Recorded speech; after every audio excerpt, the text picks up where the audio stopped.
You're listening to the Back Home Network, presented by Home Field Apparel.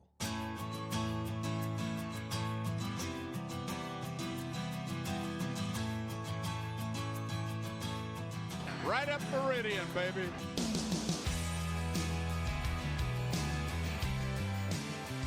All right, welcome back to Right Up Meridian. As always, excited to have Dustin Dopirak of the IndyStar joining us. Dustin, man, how you doing? Doing well, man. It was a busy stretch there. Yeah, I know. You got a little. I mean, that's what's funny is, everyone's like wants, like, it's like you got time off. It's like, no, like the media's got to do stuff. Like the team has to do stuff. Like, as somebody who goes to a lot of games, like I saw like the hype crew, like they're there. Like, I mean, everybody within the organization, like they have to pick up the slack. So you didn't get any time off over the weekend. No, zero, less than zero. I mean, obviously, for that kind of event, that's something that we plan as a paper for, a year in advance. I mean, like unfortunately, the league and the, sort of sponsors around it don't operate on the same timeline in terms of involving the media. So it's mostly like you get a whole bunch of press releases in like the last 3 weeks saying like, hey, we're going to have this thing, or we're going to have that thing, or we're going to have this thing. You should come to it. And then sometimes you get pictures from a thing that already happened. You're like, I would have wanted to be there if you guys would have told me about it. That'd be really nice. I would have really liked to watch Miles Turner play with Legos, like that, or build Legos. Sorry, to use his Miles Turner. I would never say play with Legos again. I would have loved to see that, and no one told us about it until there were pictures. And I was like, "Whoa, this would have been great. Why were we not informed?"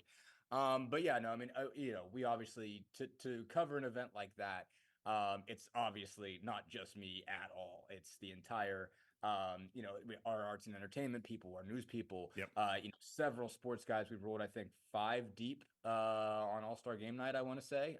So, again, thanks to all of those. But yeah, it was never going to be a day off for me whatsoever. I pretty much got off the plane from Toronto and went straight to it. I think we had availability with the TNT guys with Charles Barkley and Reggie Miller and not Reggie Miller. Reggie Miller was the next day. Kenny Smith and Shaq, on Thursday night. So I went to that, and that was great. And so we were off to the races from Thursday through Sunday, and it kind of never stopped. But it was definitely entertaining. I mean, I think it is a different event to cover because, I mean, like for a lot of other big events, you have a championship at the end of it. At this, you have a wild, crazy, absurd exhibition in which you score almost 400 points combined. But it's entertaining, and like the people that you see, and the absurd skill that you watch is still an incredible thing. But like, yeah, I'm gonna be like, it definitely was wild to be like, I was sitting 2 feet from Shaq and asked him a question. Yeah, so that's one of my questions. You wrote a lot about it over the weekend on the IndyStar, so you can check all the reports. I'm curious, like, what are some of your like cool memories or takeaways from getting to be, part of a media member during the All-Star weekend? Yeah, no, I mean, there exist on a couple different levels. I mean, I think, seeing old guys was cool. Like being like, Shaq and Barkley in their element is really something. Yep. And because like in their media element, they also don't censor themselves. Like F-bombs fly. Like there is, I mean, like it's nothing. They just say it like, yeah, like he got F and do this and he got F and do that. And like, I mean, and they also talk like they're everybody in the league's big brother, because they kind of are. Right. Like in a manner of speaking. Like Barkley was asked about Zion. He's like, I'd tell him, like he literally talks about Zion like he's like Zion's his son. Like, and he's like, I tell him you can't be that big and not rebound. How you be that big and you only get 5 rebounds a game, man? You can't do that. And I'm doing a terrible Barkley right now. But that was entertaining. And then, I mean, they know about so much, and like, and they talked about the Pacers like they really get them. I mean, like, not like they follow them every day, but they understand the basics, and they are huge Halliburton fans. I think that's another cool takeaway, is, you cover this guy and you're looking at this sort of phenomenon as it's rising, and you're sort of looking around to see if everybody else sees the same thing that you see. And especially because it's operating on a small market, and you're like, because I could just go talk to him like he's a regular guy. It's like, is he viewed as this superstar elsewhere? And he is, like, I mean, they absolutely are. Like when Shaq talks about him, he's like, Ty always does the right thing. He's like, I've made a point to watch him since I really kind of found out who he is. And he's like, he doesn't do the wrong thing. He's never trying to take over the game. He's like, guys that are of his stature do, and Ty does not. Yeah. And that's, I mean, we're kind of jump around here, but that's honestly as a Halliburton and Pacers fan watching the All-Star game, this is the first time in a while. Like, it was like, a couple of Paul George years, and like the years Reggie was in there. It's always like they were backups and they didn't get the ball a lot. It's like I knew, like, all right, he's a starter, he's a point guard, he's gonna touch the ball a lot. And it's like, I know I'm kind of stepping on what you wrote, like what Greg Doyle wrote in the Star, but it's like, what makes Halliburton so special has also made him like probably very improbable to win the MVP, even though he had a great run. It's like he goes, 5 for 5 in 92 seconds. And then it's like, just doesn't get the ball again. Or when he gets it, he's passing it off. And it's like and I don't want him to change that, but it does suck to see, like, damn, like he's passing up a chance at an MVP. There's also like, it wasn't mentioned enough. It's like, I do think I think this is good. Like, this is what the league needs. I think there was still some resentment toward the whole, Halliburton did the, it's my time thing in the in-game tournament. Like the whole ball stealing thing was stupid, but that was the Bucks. Like, I think there's a world where Lillard's like, all right, man, I'm also on a heater. And it's like, if I can freeze out a Pacer, like that's a double win. I'm not opposed to it. Yeah. I think they are very, like if you want to like combine little pieces of evidence, it's kind of fun. Yeah. It's a wild kind of deal because like, I don't know.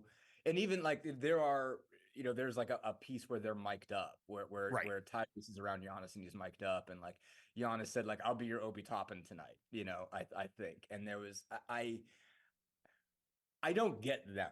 I guess that's first off. Like I don't fully understand those two. Giannis and Dame, like where they're at, what their headspace is. They're interesting guys, and like so I don't. And so I would never. I'm not going to go so far on the this was a Dame Giannis conspiracy to freeze out. No, I don't think so, but it's fun to think about it. I think. I mean, I definitely think Dame was like, I'm on a heater. I'm hitting half court shots. I'm taking them. You can have yours if you want them. I'm not going to make a point to get them to you. Right. If the ball comes to you and you take it, like I'm not going to be mad at somebody for giving it to you. But like if I get the ball and I feel like shooting at half court, I will. I'm not going to pass it to you to set you up. I'm not going to help you win this. If you win it, that's fine. Right. But I'd also like to go win it because I think I can. And I'm sure he's a little annoyed. I'm sure there's definitely a sense of like, all right, take it back a notch, young man,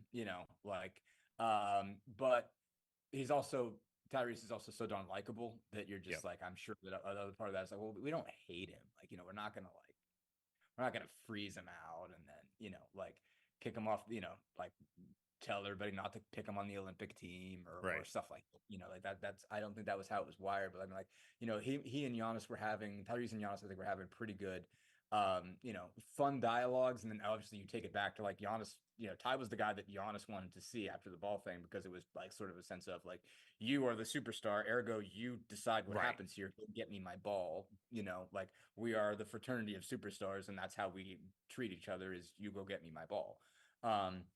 And so it's just like, okay, like where does this thing stand? And it's an added element because Ty's from there, like he's from Milwaukee. And so like every time he goes up there, he's like, like returning king and stuff like that. Like no, when I think this is where I do not want to get into the like all-star game and what's wrong with it and all that. It's a totally different discussion for a different pod, not even one I care about. But it's like I think this is, it's like not you, but like fans can't have it both ways, where it's like, they kind of like everyone to be friends and all that. And like, they don't want a bunch of beef. And it's like, well, but then that's why things like the All-Star game then suck. Like having beef is part of this. And again, I think it's more fun to kind of think of the conspiracy theory, but I also think like, man, if the Pacers shouldn't like the Bucks, and I kind of liked the fans booing Lillard. It's like, dude, if we want to get where we want to go, we're probably going to have to go through Giannis in the next 4 to 5 years as he stays in Milwaukee. It's like, we're gonna have to go through him. And it's like, you can respect somebody, but like, I remember years of watching Jordan, Market Square Arena. It's like, he would be booed. And like, was one of the best players ever, but it's like, we wanted to get somewhere where we had to go through him. So I think that's where the league is kind of missing this. Like, this is all a good thing. Like, to me, that whole ball fracas was stupid, but it's like, it's a good thing. Like, it's good to have a little bit of animosity, and like, we shouldn't like the Bucks. Like, they are a team we got to go through. Yeah, I mean, there's a lot of back and forth on it. And I've spent a lot of time like kind of philosophizing about this since the game. And it's just, I mean, part of it is like, there is something to be said though for the fact that, like, I mean, these guys just like each other more now, right? Like across the board. And I don't know that that's a bad thing. On one level, I think, international competition, like you can't afford to have 12 guys that hate each other on a team and win if you're the Americans anymore. Right. Like you're not good enough. Like there's too much talent nationwide that like America has to have the best talent and the best chemistry to win. They've got to be able to put like 3 guys that have been battling each other for titles for 15 years, which is LeBron, Curry, and Durant. You got to be able to put them on a team, and they've got to be able to want to play together. Like you can't win if you don't have all 3 of those guys in the same boat. And so LeBron, obviously is still kind of the dominant figure, and part of LeBron's thing is he is a charming guy as a teammate. Guys love being on his team. He helps them out. He makes them better. He elevates them, and that kind of drives the whole thing. But it also, when you get to the All-Star game, you don't want to kill each other. You want to have a good time. You want to throw alley-oops and see everybody dunk and have a good time. And so you score. That's how you end up scoring 400 points. And there's something to be said for this. And like, I don't want to spend too much time on this, but I thought about it. Like, like you got to remember, like you look at Michael Jordan as kind of the ultimate example of this bygone era. Well, let's not forget, like Mike used to play 82s. Like you look at Michael's Jordan's basketball reference, and it's 82, 82, 82, 82. Well, he had to retire twice before he retired. Right. And he's played LeBron's played 400 more games than Michael has, and he's still going. And you remember Jordan at 39. Yeah. Jordan wasn't at 39 what LeBron is at 39. Like you could talk about the whole of their, the whole of their, body of work. But like LeBron at 39 trashes Jordan at 39. Yeah. Like it's not a game. It's not close. It's an embarrassment. And I think some of this is why, like Jordan burned, like so hot and he cared about every single one of these. And that's why he won 72, is because he wanted to kill you every day. And there's a price that gets paid for that, and I think that's a significant difference. And I think LeBron kind of, has set this tone that like, you actually have a chance of getting better and accomplish more over time if you don't lose it every night.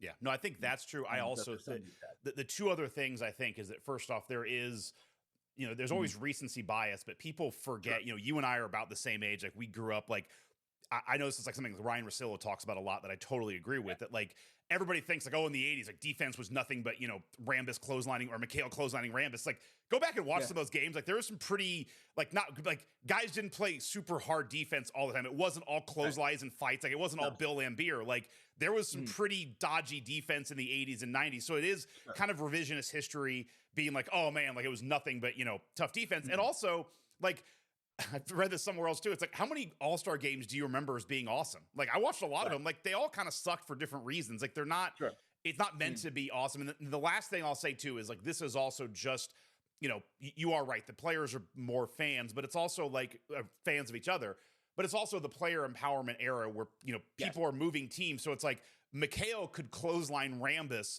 because he kind of knew, like, I'm never going to be on a team with Rambis. Where it's like, not saying it's like, Halliburton and Giannis could be on the same team in 2 years. Like, or who knows? Like, he could be on the same team with Dame. It's like, this stuff changes so quick that it's like, you really can't have these, like, long-standing hatreds because that guy will be a free agent in 2 years. You might want him on your team. Right. Yeah, and if it's not, I mean, like, on a lower level, it's like, okay, I mean, like, this is even more, likely. Like, Isaiah Jackson and Bobby Portis can end up on a team someday. Yeah. Like that's not that's not a reach. Like it's really hard to make the money work for Tyrese and Giannis, but like the idea that like Bobby Portis and Isaiah Jackson could end up playing together like is real. Like I mean like it's a little bit not right in terms of positioning and like, but I hear what you're saying. Yeah, like guys, you're gonna need both of those guys, and like they've obviously been John and everything like that, but like there might be a position where they've got to get right at some point. And so, yeah, like there is, you have to be prepared for, like moving that stuff around and being ready for that. But I think there was one other thing that like, that I took for the weekend that I didn't fully like understand until he kind of pointed out, like it applies here. And cause Kenny Smith was talking about hand checking and he's like, you like, we don't really put in perspective how important it is, like how much that changed the game. It's like, He's like, as a point guard, like I'd have to change direction so many times because I'm getting this in the back. Right. I've got to go here. I've got to go there. And I'm, like I've got the ball back here, and I've only got vision from everything from here over. I don't have vision here. And it's like because I can't get hand checked, I've got full vision of the floor. He says, and like as a point guard, he's like, you don't realize like how much that changes. Like everything opens up when the point guard isn't getting hand checked all the way up and can see where everybody is. And because like Tyrese, like how many times do you see Tyrese, like this? Yep. Very. Not like, all at all. You don't, and it's just like the fact that they don't have to play that way has changed the game entirely. Like the spacing is a big piece of it, but like having a point guard really explain that, because like you can envision in your mind, 94, Rockets finals, Kenny like this, like that's like kind of like that's part of how I envision Kenny Smith is, cut off like that. And it's like you realize when you're just facing the floor, the whole road opens up. And so it's like, that's why you can score 140 points, because your point guard can see the whole floor and not just half of it. Like just little, like that kind of stuff. And hearing that was something, and like it like so many things down the line explain that. So like when you can't just go hand check somebody, okay, for 48 minutes, like then an all-star game's not going to be. And then like I think the thing that keeps coming up is like when Dame's going to hit half-court shots, what am I supposed to defend? What am I guarding? Right. Where it's just, and like Rick even Carlisle even kind of said this. He's like, it's just this incredible like display of skills. Like you can be mad about defense, but like what do you really want people to do? Like if that's how this, if that's the kind of crazy stuff that's going to go on, if you're going to get really the 24 most offensive skilled humans on earth to play this game, like they can't. First off, these guys aren't good defenders, most of them. Like you wouldn't put Ty on Dame Lillard. Right. In a regular game, like these guys are there because they score. Right. They ain't there because they play defense anyway. And so like if some of them are going to come pull up and half court shots, like what, like Bam Adebayo's there for defense. That's about it. Like I don't know if there was another guy on the floor that got an all-star bid because he's a great defender.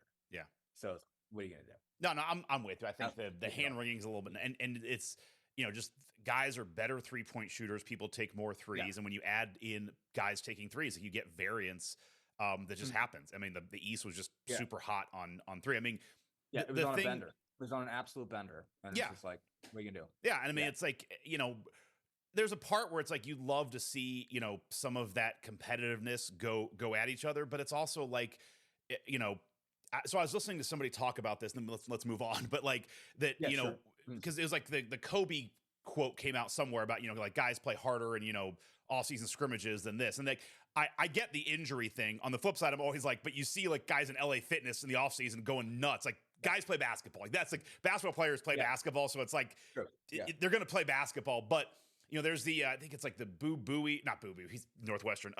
There's a league out in LA, where you get like, exactly what you're talking about. The what? I know which one. I forget the name of it, but it's like there during the lockout. Yeah. And it's like NBA guys play there, but they play with, guys who are like in the G League. They play guys who are in college, guys who are just, 35-year-old dudes, and they go unbelievably hard.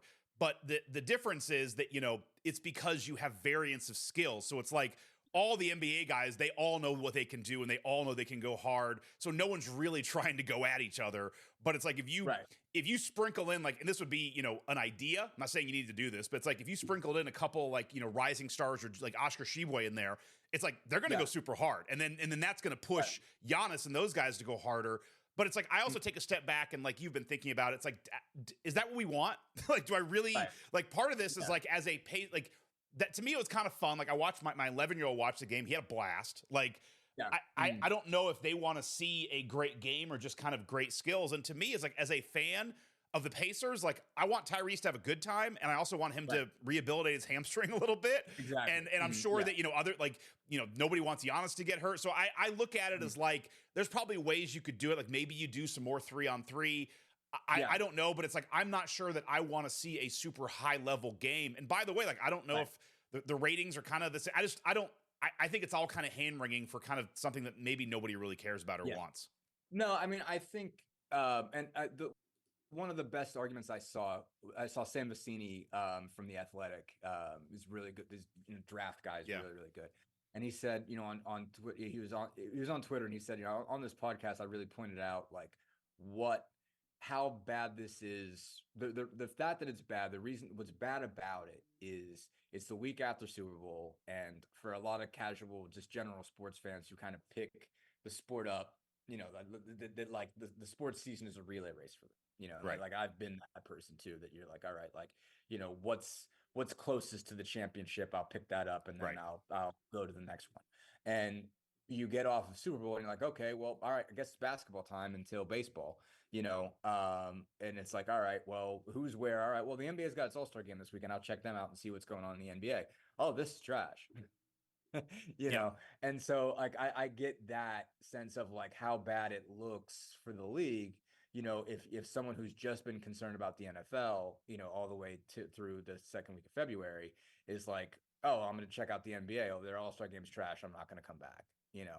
And like you and I know, and if you're watching it closely, they're like, all right, well, that's literally nothing like what it's like the rest of the year, you know. And you're missing out personally. Like if you're a fan of good sports and good, you know, watching talented people, like if you don't watch the playoffs because the All-Star game sucked, then that was a stupid choice on your part. Right. You wasted a lot of entertaining hours, you know, that because you watched the wrong thing.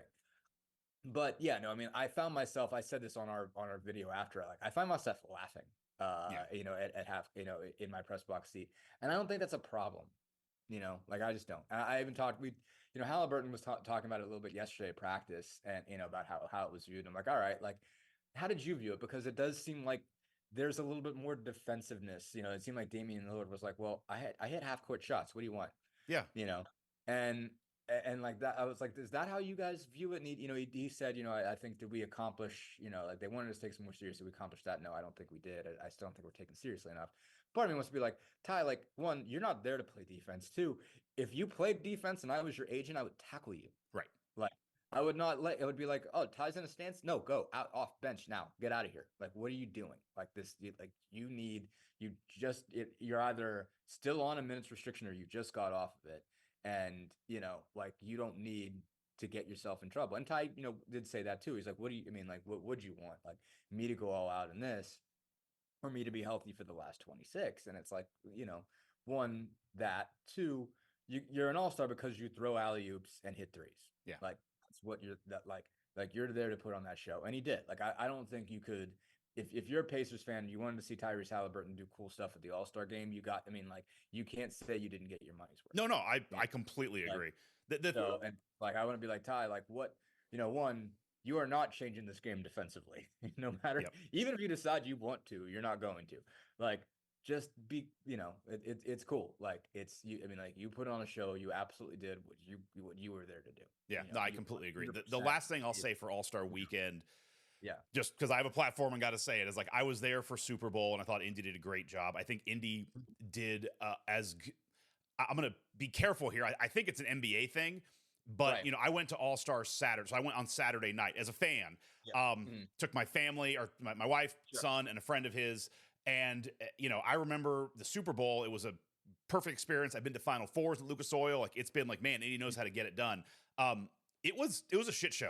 Like, it really was. As a fan, it was not a great experience. Like, we go through the convention center, check it out. It's kind of whatever. And then we get to Lucas Oil. We're there at 6:30 when gates open. Of course, the weather's freezing. Like, the weather is what it is. Like, you do that. Sure. Yeah. They literally have like half the gates blocked off. Like, they only have like 5 or 6 metal detectors. Like, it is. And everyone out there is like, I don't know what's going on. This is half a Colts crowd. Like, half the stuff is closed off.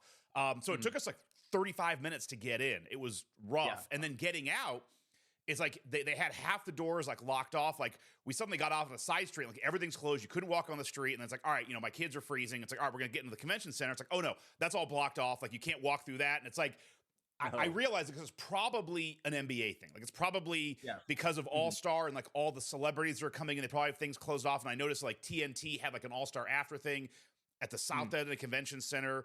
But it's like, as a fan, it annoys me because like, I always want Indy to look good. And I know they do a good job putting this on. And it's like, a lot of the things that makes Indy a special city to have an event like this where everything's close together. It's like they almost didn't let it happen. And again, I'm not sure what it was, but it was just odd not having all the entrances open, not having all the pathways through the convention center when it was cold, having those closed off. Like, so as a fan, it was a little bit confusing. I'm curious if you heard any of that. Like, I hear people in the crowd, they were like, dude, the Keith Urban thing was a hot mess, like getting in and out. I was not there.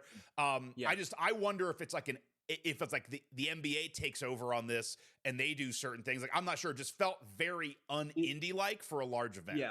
Yeah. I mean, like, I think, like, I haven't delved into that because it's not my world necessarily, but I mean, I'm just from my experience, from my personal experience as in media, it's like, my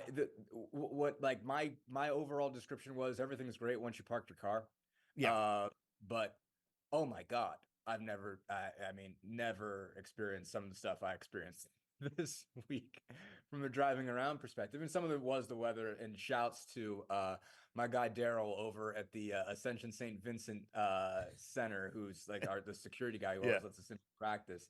I got trapped 3/4 the way up that ramp on Delaware Street. Off Delaware Street going into the Virginia Avenue garage.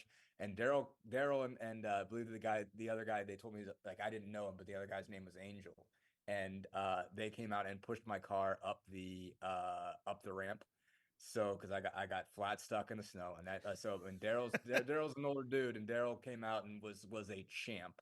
But like, even driving in Thursday, for the TNT event, I mean, they had blocked off Washington Street from Delaware to Pennsylvania, and I just had to, in order to run and get my credential and then go to TNT, I parked my car on Delaware. Like, there happened to be a spot in the corner of Delaware and Washington. I booked, like, I sprinted from Delaware Street to the convention center, and it was like, so that was Thursday. Friday, I got trapped going up the hill. Between Friday and Saturday, they changed the rules. Like, we had Delaware, we had Virginia Avenue spots, and I on the back of the card, it said, go up Delaware Street to the entrance, which is what I do every single game. And first day I go through, there's cops there, but they let me in when they see my pass. And then the next day I go through and there's cops there, and they tell me the only way I can drive on Delaware Street is if I first get sniffed by bomb sniffing dogs. And I was like, well, okay. Literally nobody said a word to me about this. Like, he's like, yeah, you got to go find the canine unit. I'm like, where am I supposed to find the canine unit? Right. Like, where you guys put this? And I go up to Virginia Avenue and they let me in with no problem. But it was just like, what are we talking about here? Yeah. So there was a whole lot of like awkward things like that. I mean, I left my house at, I went back after like All-Star Saturday night, for All-Star practice media day on Saturday, went home for a couple hours before I went to Lucas Oil for Saturday night. And I mean, it took me an hour and a half to get from my house is 10 minutes away from Gainbridge on a given night. It takes me 10 minutes, 15 if I, run into something, don't get the lights. But on Washington Street, but I got to the Illinois Street barricade at 6. It took me until 7 to get to the parking lot at Lucas Oil. Oh, wow. The lap took me an hour. Yeah.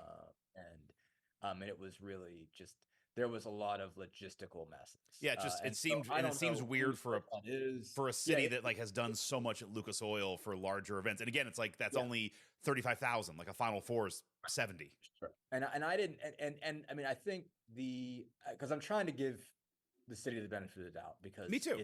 It has done so well in these things, and I do think like I found a lot of things to be cool and enjoyable. Like, just walking on Georgia Street was cool. Like, everything was going on there.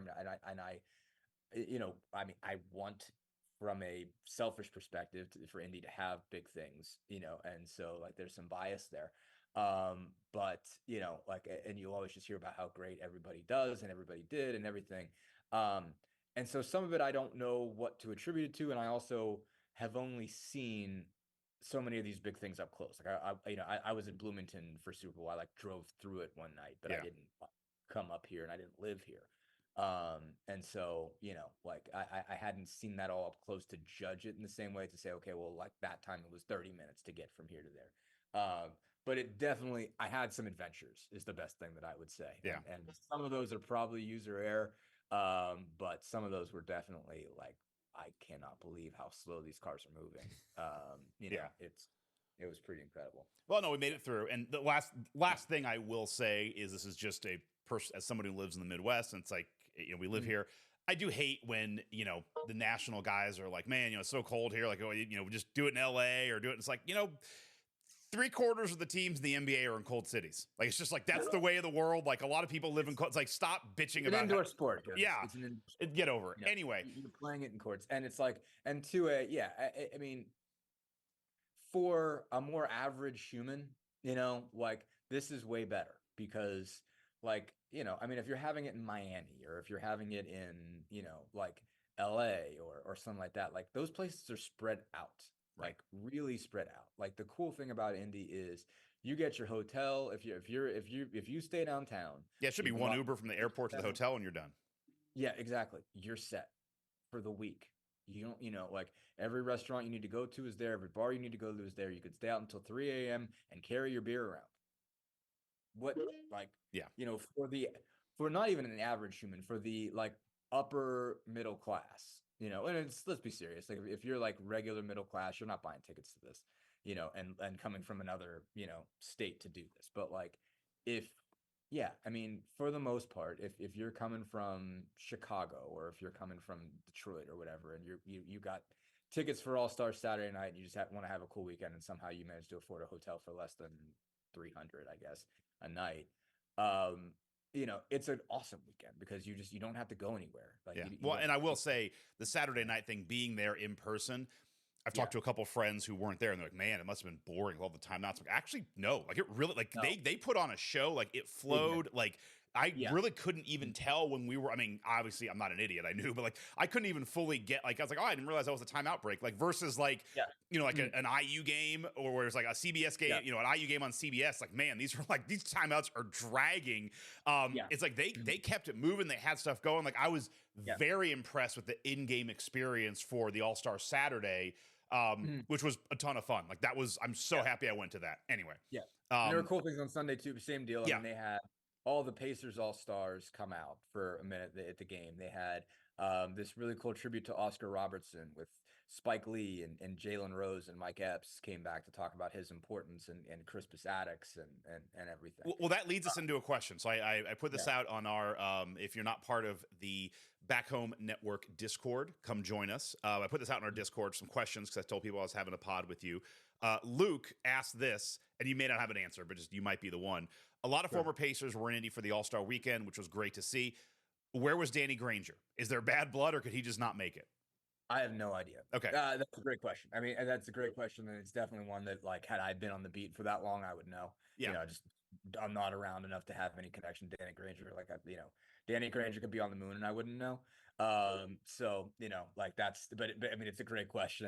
And so I if we had somebody on staff that had been around, that been covered those teams, had a better sense of that. I didn't, I'm trying to think of what all the conflicts were in terms, because, like, I just couldn't be everywhere. So we had other people. There was, like, kind of, Pacers alumni events that I didn't get to check out. And I know Nate Atkins was over there, so he probably might have asked, somebody like, okay, like, where's he at and stuff like that. So I think that's probably, I mean, it's definitely a good question. And it's not the first time I've heard, somebody wonder, where's Danny Granger? And I really don't know enough about there. I mean, there might be, I really don't know. Yeah, no, I'm with you.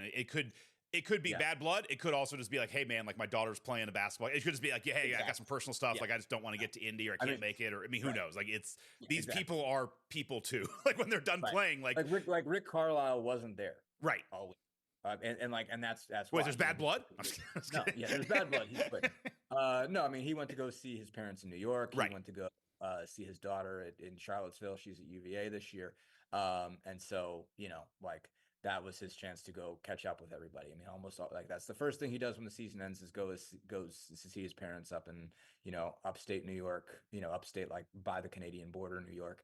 And obviously goes to see his, I think, I don't know if his wife is still in Dallas or not, because they were still in Dallas until, at least until as I think Abby went to school. And so I think, like, he has stuff to do, like, on some level, you're like, how can the coach of the host city not be there to kind of drink it in and go be an ambassador? And it's like, well, I got a life, and at some point that's got to be a priority if you're coaching 82 games a year, and then then playoffs, hopefully, and other stuff.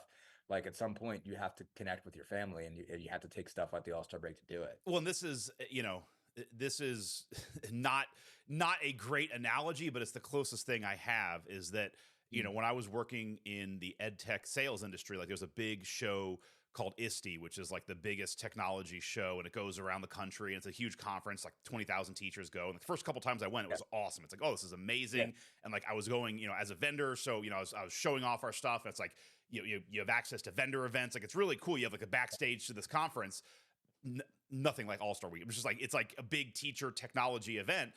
And then after I had done it for like 7 or 10, 9 years, like, man, it's a slog. It's like, man, I don't want to travel there. It's like work. And like, this is, if you look at it from that perspective, you look at All-Star Weekend as like kind of like a big, convention for basketball. It's like if you're Danny Granger, you've done this. Like you've been there as an All-Star, you've done it before. It's like there's also a world where you're just like, dude, I'm tired of going to this trade show. Like it's brutal, it's a grind, it's a waste, it makes you tired. So it's like I just want to throw that out there too, that it's like if you've done this before as an athlete and you've been in there, even as media, like for as cool as it sounds, like, oh my God, that'd be awesome to do like what Dustin's doing. It's like I'm sure, it gets tiring too to have the media credentials and have to do all the work. So anyway, I would throw that out there. Moving on from where we're at. What? Because we spent a lot of time on All-Stars, but moving on. So where, we have the rest of the season. I always say second half. It's not. It's like the second 30%. The final third. Yeah. The final third. I mean, just big picture, I have a question here. Another one from Luke we'll get to about, where we want to be seated and all that. But, Dunks and Threes is a great site. It's kind of the Ken Pom for NBA. When you look at the projection for, where the Pacers are going to finish off, like 60% has them in the 7 or the 8 seed in the play-in. They're only 18% to make the 6 seed, 10% to make the 5 seed. As I look at it, like I would love for them to get in that line. I'm not sure it's a possibility. Like as you look at this team, what do you, I don't know, just wide open. Like where do you think they could finish? What do you think the keys are for them working down this last, 26 games or so? I think, oh man, because I just did a piece on this today about, it's 5 things they got to do. And obviously the defining feature of this group is when they're at their best, they're absolutely phenomenal. And they are capable of losing to the worst teams in the league. So like, you truly do not know on a given night if they're going to win or lose. I mean, like very rarely do you go into a situation. I'd say out of what they've played 56 games this year, out of 56 games, I would say that I went in there thinking this is going to happen and was right. This is definitely going to happen and was right. Maybe 10 somewhere on that lines, maybe. And so they are tough to figure. Their best is really good. And their worst can be really bad. So, and that ends up being, a little bit above 500. So I think obviously they are in this dogfight with Miami and Orlando right now. It's just a question of, can they rise themselves? Can they lift themselves above that? Will they be the last of the 3? And will they rise above that? Because I think you obviously have to you always have to give Miami credit, and you have to acknowledge that Orlando has had the Pacers number, like that you have not seen for as much as, like in Indiana's best is probably better than Orlando's best, or at least they're more fun to watch when they play each other. Orlando's length and size beats the Pacers down. Like they have not been able to beat those guys straight up. So, it's like, okay, well, what does that mean? Like when you put all that in a blender, what's that mean? And it's tough to say because it's just, I could see them going on a run and winning a bunch of games in a row. And then just have these stupid little losses sparkled in between. And you end up winning maybe, a little bit less than 2/3. And that might shake out to being the 6th seed. It's really tough to say, okay, like what's Miami going to do? What's Orlando going to do? Because Orlando's had some stretches where they've been awesome and some stretches where they really haven't. So I could see it going a bunch of different ways. I think the thing that stands out to me that I look at and say, okay, I'm not sure what that's going to look like is I do think the Buddy Hield trade has hurt. And I think that there is something definitive missing on that second unit that was really worthwhile. That I think they were able to play fast and loose, with Buddy having that gravity. I know that's that's Caitlin Cooper's entire sort of basis of this, and she's as always right. And but it's 100% true. And like, it was just interesting to me the degree to which, Tyrese and TJ McConnell, both, really pushed that in the day before the trade. Like, you guys don't get how important this is. And while Doug McDermott, I'm sure, has some gravity on his own, it's not the same right now. It's not the same. And so they like his ability to just run up and down the floor. And also Buddy's tireless. Yeah. Like, Buddy can run all day and shoot all day. And if he was missing, then yeah, like, I think, I'm sorry, I got a text train going back. That's kind of weird. But anyway, point of the matter, I just don't know that second unit is as offensively talented right now as it was. And the bench, the depth is really just so big a part of this group. Their ability to just run you up and down and score points, score at a high level on the bench. I mean, they don't just lead in bench points, they lead in bench field goal percentage. Like, I think that's an important piece. And I think their bench offensive rating is something like 4th based on the NBA thing. It looks weird on how they display that, because it's like somewhere in the 60s, and that's not how efficiency works. But all the same, they like that group was really good when it was playing really fast. And I don't know that without Buddy, they can do the same. And I think that cost them something. And that means defense has to be significantly better if you're losing a couple points. And I don't know if defense is good enough to match. It feels like it's gotten a little bit better. Looking at your piece, the top 5, the 5 things they need to look at. The one that I kind of gravitated toward that I think is the key is, and you title it, developing the Halliburton-Siakam partnership. Because that's something that I've seen, is that Siakam has been really good, and you can see the talent that he has. But at least from my perspective, it's definitely felt like, it's like when Siakam does stuff, it's very different. It's almost like a Mathurin thing. It's like he does his thing, and then like the offense runs. It's like, all right, now we're going to do a Siakam thing, and now we're going to run. Whereas like Obi Toppin like fits right into what Halliburton does. Like, Obi's just part of the offense and like just locks in. I was hoping for more of that. I know it's going to, like, they just haven't had any time to practice. Like, Siakam comes in, Halliburton's injured. It sucks. Like, now the All-Star break, it's like Halliburton's mayor of Indy.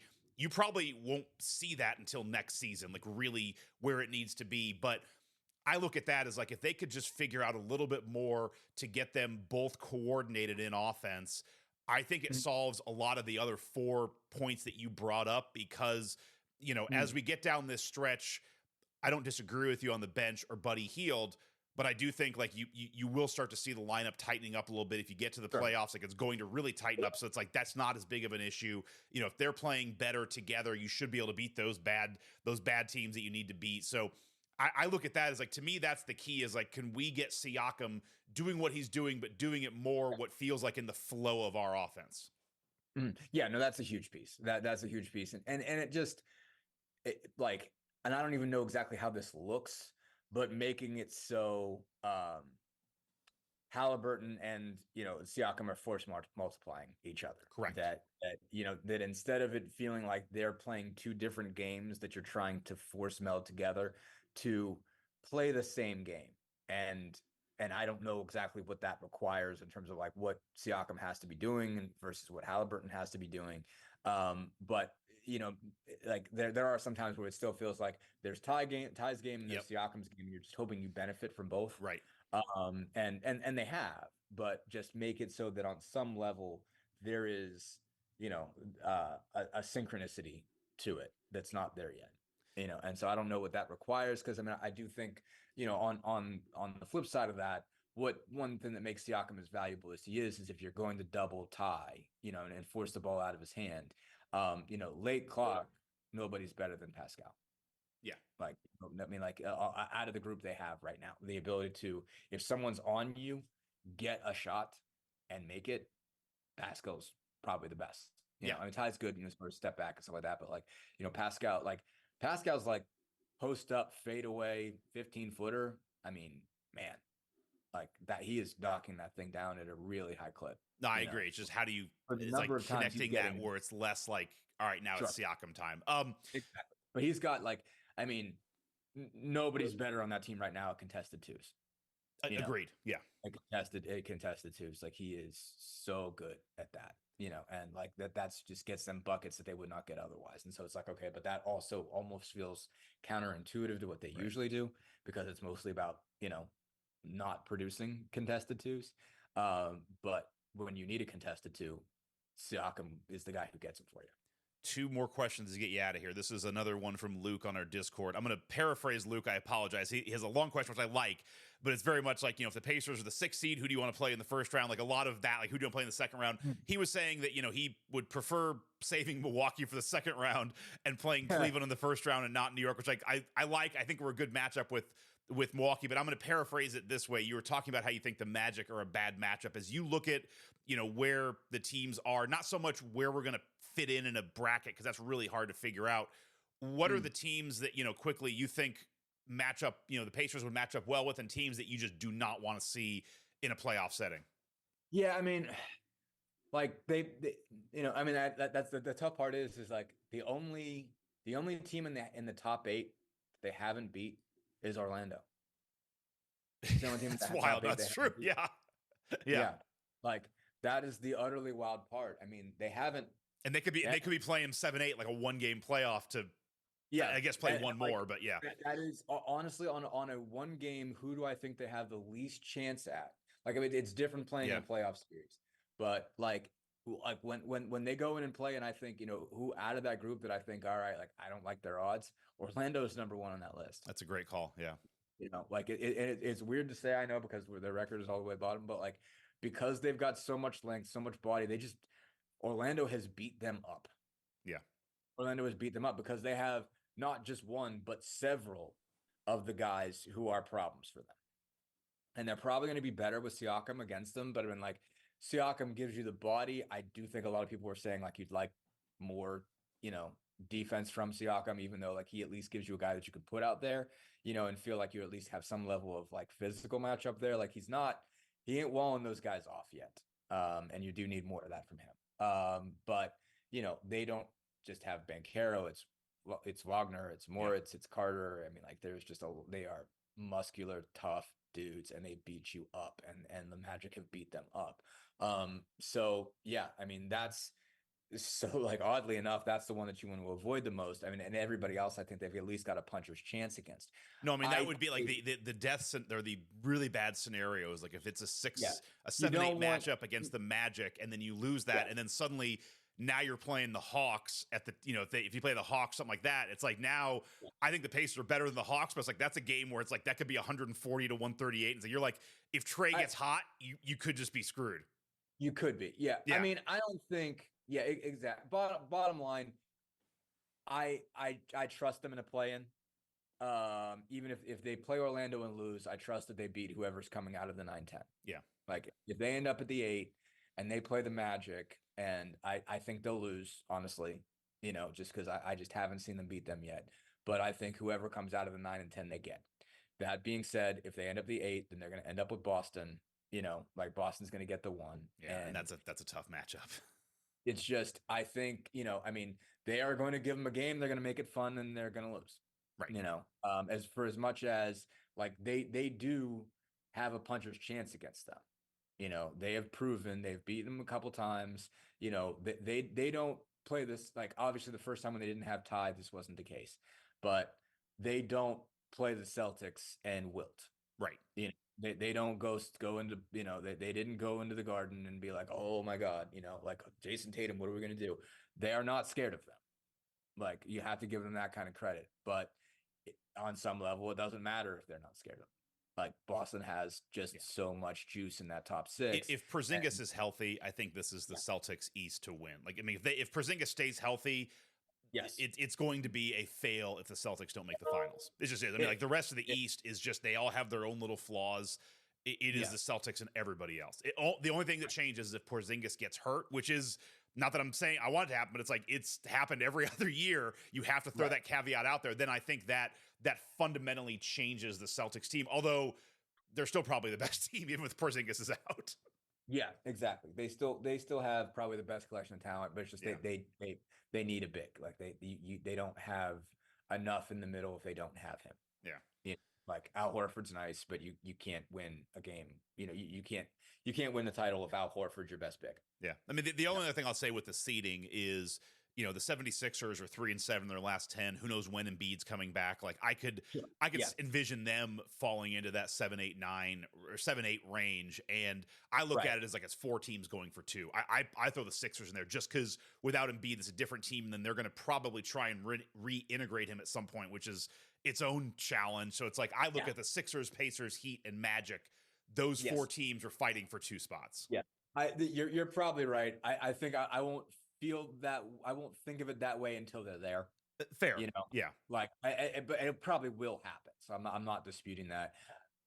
Like, I don't know. For some reason, I put them in my head as a top 3 team this entire season, and until they're neck and neck with the Pacers and Miami and Orlando, I'm not like I just don't have them categorized there yet. But it certainly could happen. Yeah. And it looks to be heading that way. Well, it starts tonight. We're recording this on Thursday. It's like you're playing the Pistons tonight. You have a 4-game homestand. Pistons, Mavs, Raptors, Pelicans. Like this is where if the Pacers do really want to go and grab a protected, top 6 seed, it's like this is a 3-1 homestand. Like these are these ones where it's like, yeah, I mean the Mavs are a pretty good team. The Pelicans aren't bad. Like the Raptors and Pistons are. So it's like you got to probably go 3. Like that's how I start looking at this. Is like you got to start. You got to go beat the 2 teams you're supposed to beat and 1 team that you're maybe not. Correct. Yeah. Or but at very least you're on kind of a cross conference level with. Yeah. So we'll have you on again before we get to the end of the season. I'll end with this question because I was joking about it before the All-Star game. Obviously you're not going to report this now, but say what you can. Dude, there's like tiny bits of smoke on the Paul George coming to the Pacers. Like it just you talk about putting the lines together. But I was joking. Like if it was going to happen, this was this is the banana boat weekend. Like this is the if you were going to have collusion and find a way to bring him here, like this is the weekend it would have happened. What'd you see, man? Did you see it happen? Do you think Paul? No, I know you can't. I'm not going to put you in a spot to even answer that. I mean, but I wouldn't have seen. I wouldn't have seen it. I know. I would say so. 2 pieces to it. I mean, like we did get.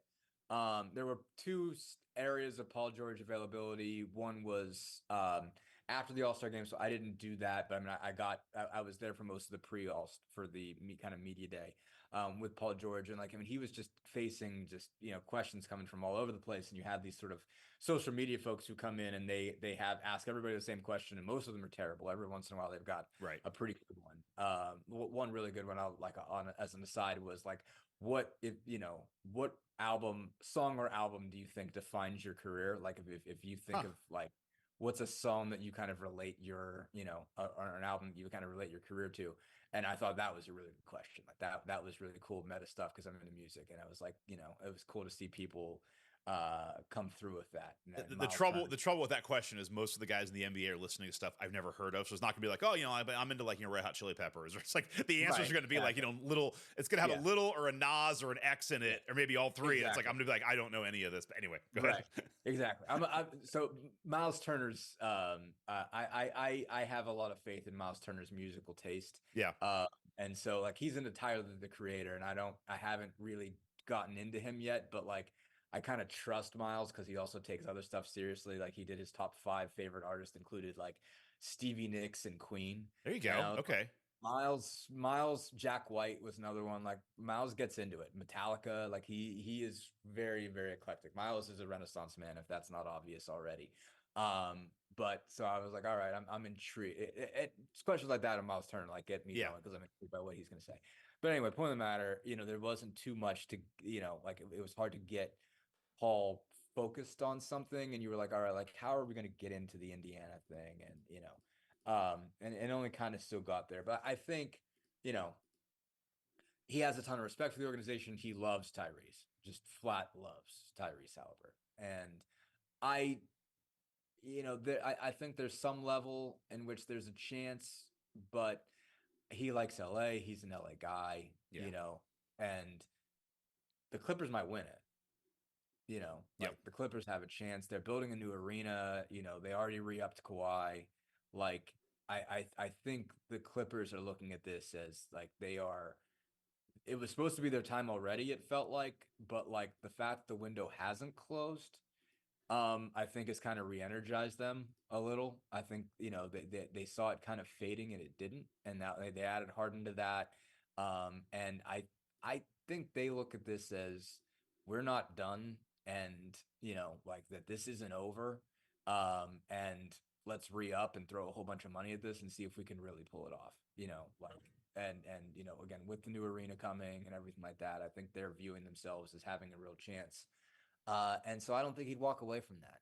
I agree. I mean, I think I've said this before. I think how their season finishes, and I think honestly how the Pacers season finishes, both will play a big factor because of the Pacers. If what we said, they lose like 2 games in the play-in and just get bounced out, and they don't even make the playoffs. It's like you're like, all right, like what do they have going? If they give the Celtics a tough series and play 6 games and like, all right, this could be upstart. Like I think that's something there.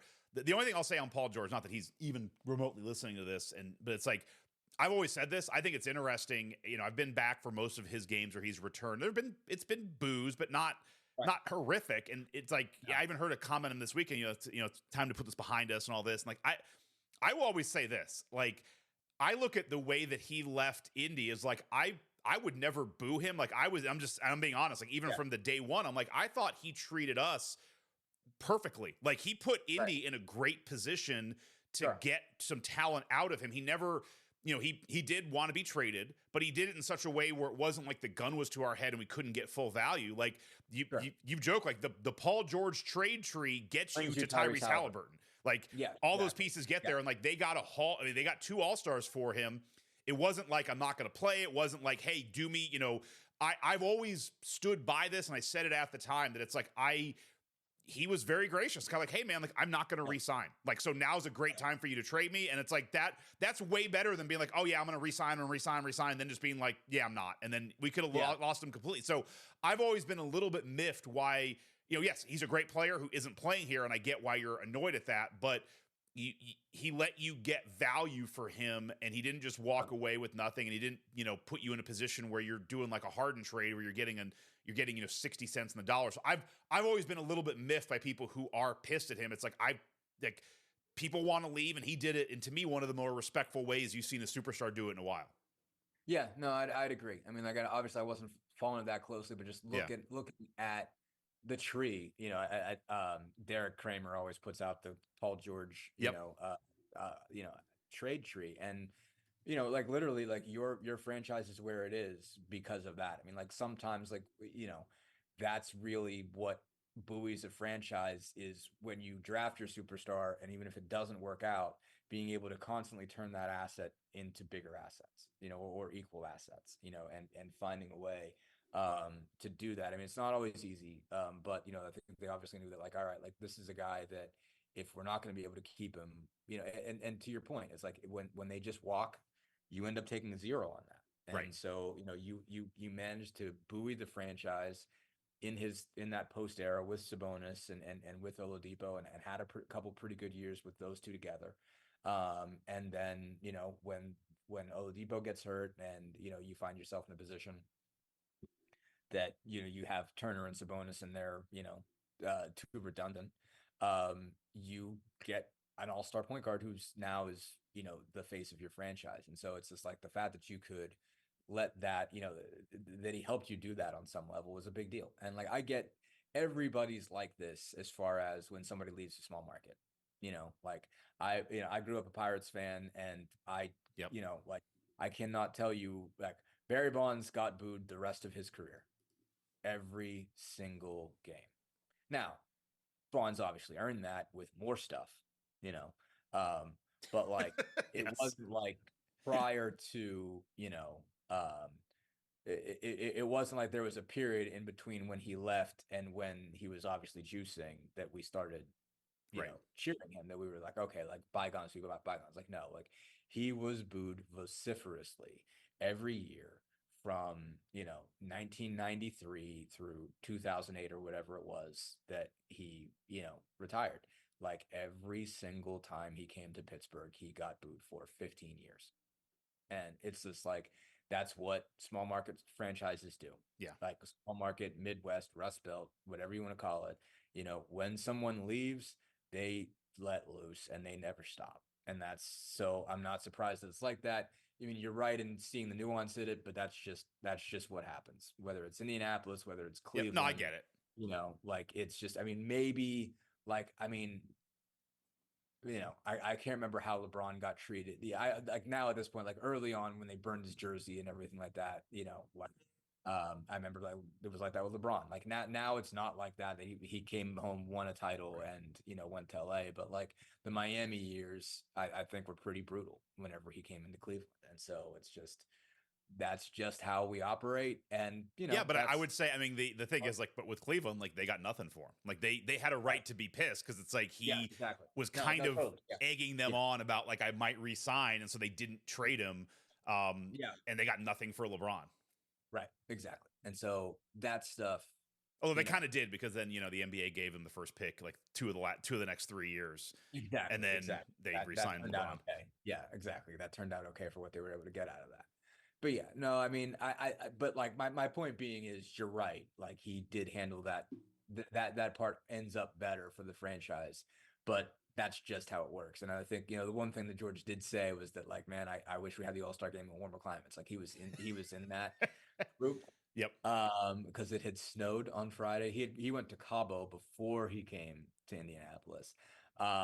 So no, I don't think he wants to live in the Midwest again. Yeah, that's a fair point. No. I watched like the whatever, like the like NBA.com, like behind the ball or whatever, like the thing on Tyrese B. He's like talking about how like, yeah, I grew up in Oshkosh, I don't mind the weather, and it's like it is something. Yeah. It's like it sucks when it snows here, and like not, but like you gotta love the seasons. Like to be here, you do have to love it. And you are right. Like in the end, he's still a West Coast guy for Paul George. Exactly, and like I mean, like we like Indianapolis is the tropics compared to Oshkosh, Wisconsin. Yeah, I mean, like seriously, like it's just like you go. I mean, I covered the Big Ten for how many years, and it was just like I thought I grew up in cold, and I was wrong. Yep. I grew up in Pittsburgh, and it was just like, oh, I know snow. And you go up to like Minnesota, Wisconsin, you're like, oh my God. Yeah, like, we used to. I mean, back to those conferences, I used to do a conference in Minnesota called Ties, and it was always like December 7th to the 10th, and it's like. I grew up around here, and I thought I knew like what it's like, dude. No, Minnesota cold is like a whole nother level of cold. Yeah, it's a level of cold you didn't think there was. Like right. You didn't think you could be like that. Like I remember we were hanging out with a woman, Amelia Reno, used to be the Golden Gophers beat writer for a while. And I remember when Indiana went up there, and we like went out to bars with her and whatever. And she's like, it hasn't been above 0 in a month.